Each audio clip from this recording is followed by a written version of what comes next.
people, Irina Heaver here from sunny Dubai, and we're in a beautiful JW Marriott location, and I'm here with a friend of mine, Saqr. Thank you very much for being here. Thank you very much for taking the time and being with us. Do you mind taking a couple of minutes, giving your background and what is it that you do in Dubai? Sure. First of all, thank you for having me. It's such a pleasure. Irina is someone that I've interacted with for a while now, and it's always great to do something together.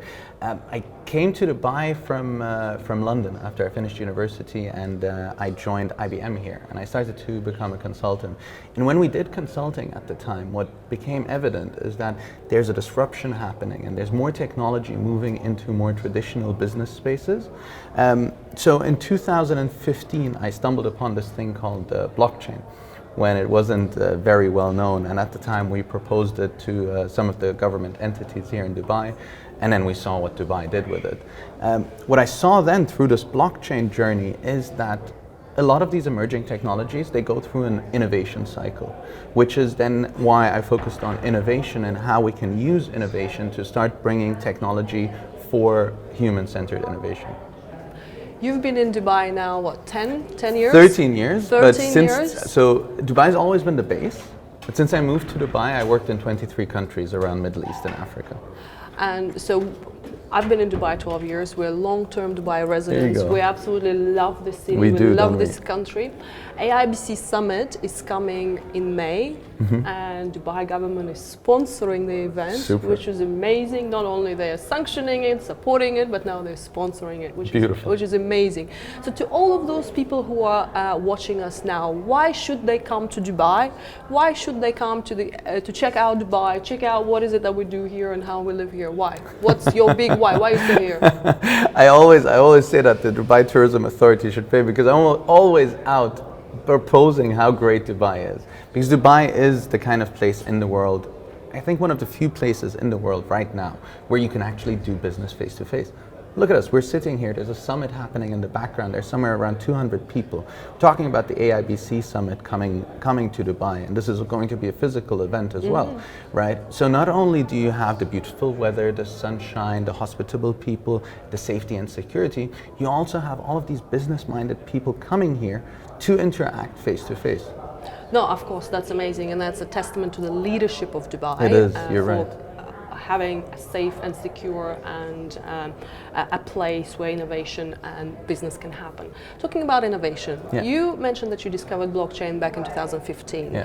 We now have, every month there seems to be a new trend coming out of this space. Last year DeFi was the hot topic of the year. This year is NFTs. What do you think about this new innovative trends coming out? What do you think about DeFi? Is there a really cool DeFi project you're working on that you want to give a shout to?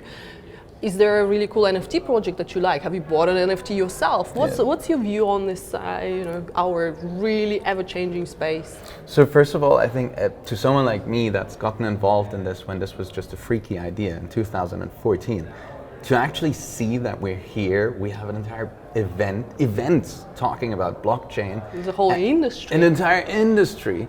It's very validating, because I believed in this very early on. And I didn't believe in this.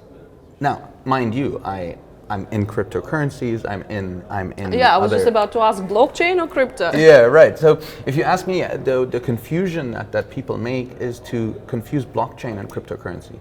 Cryptocurrency is just one application of blockchain.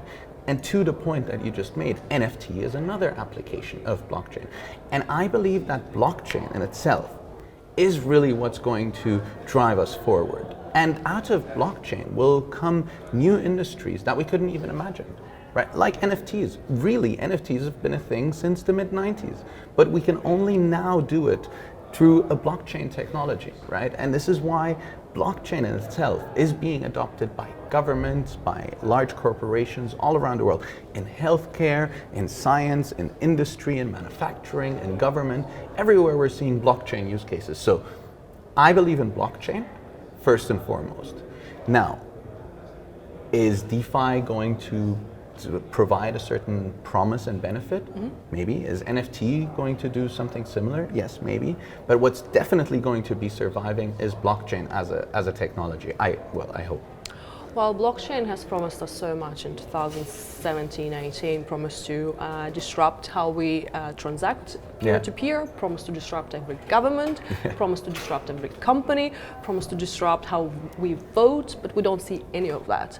So I am a crypto, not blockchain person. I am Bitcoin, not shitcoin person, but and Bitcoin is now the third largest currency in the world. Isn't that amazing? For me, that is the validation of my of my life work, and this is the this is a validation that we're not crazy people here sitting talking about crypto. We actually the whole industry is joining in. With regards to the amazing projects that are coming out of Dubai, because we do have a lot, not just Dubai, the UAE or the GCC globally. Do you want to give a shout to any particular project? Is there anything you're particularly excited about? There's many happening, and it would be horrible to call out one and then forget about the other. But there's one which is really milestone for the entire region, which is the project that the Saudi government and the UAE government embarked on. This project Saqr, which you can find about online, which is an impressive form of two countries interacting together using cryptocurrencies or digital ledgers. Let's not call it cryptocurrencies. They're using blockchain technology to interact with each other to become more efficient.